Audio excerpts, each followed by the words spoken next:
নমস্কাৰ জনাইছোঁ। আমি বঙাইগাঁও জিলাৰ এই পাটলাডাহা অঞ্চলৰ বৃহত্তৰ ৰাইজে আমি এই পূজাখন আনুমানিক 1860 চনৰ পৰাই আমি পালন কৰি আহিছোঁ। এইবেলি আমাৰ 165 বছৰ বাৰ্ষিক পূজা।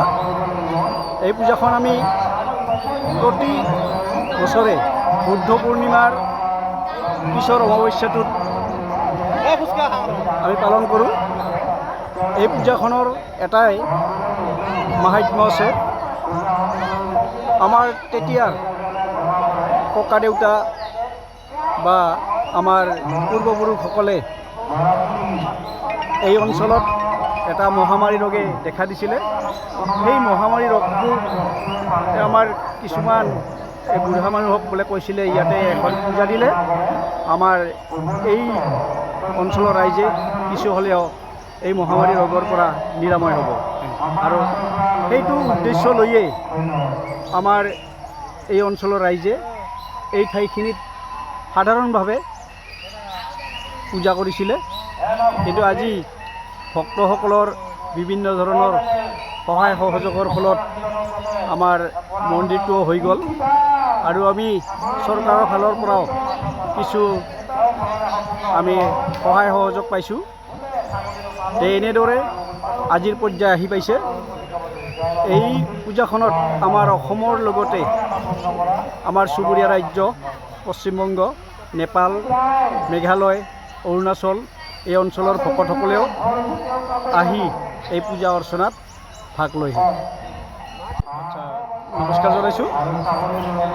আমি বঙাইগাঁও জিলাৰ এই পাটলাডাহা অঞ্চলৰ বৃহত্তৰ ৰাইজে আমি এই পূজাখন আনুমানিক 1860 চনৰ পৰাই আমি পালন কৰি আহিছোঁ।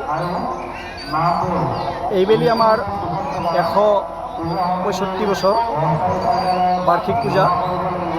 এই পূজাখন আমি প্ৰতি বছৰে বুদ্ধ পূৰ্ণিমাৰ পিছৰ অমাৱস্যাটোত আমি পালন কৰোঁ। এই পূজাখনৰ এটাই মাহাত্ম্য আছে। আমাৰ তেতিয়াৰ ককা দেউতা বা আমাৰ পূৰ্বপুৰুষসকলে এই অঞ্চলত এটা মহামাৰী ৰোগে দেখা দিছিলে। সেই মহামাৰী ৰোগটো আমাৰ কিছুমান বুঢ়া মানুহক বোলে কৈছিলে ইয়াতে এখন পূজা দিলে আমাৰ এই অঞ্চলৰ ৰাইজে কিছু হ'লেও এই মহামাৰী ৰোগৰ পৰা নিৰাময় হ'ব। আৰু সেইটো উদ্দেশ্য লৈয়ে আমাৰ এই অঞ্চলৰ ৰাইজে এই ঠাইখিনিত সাধাৰণভাৱে পূজা কৰিছিলে।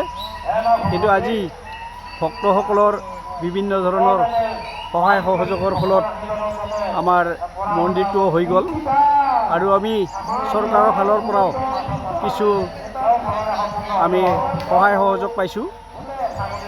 এনেদৰে আজিৰ পৰ্যায় আহি পাইছে।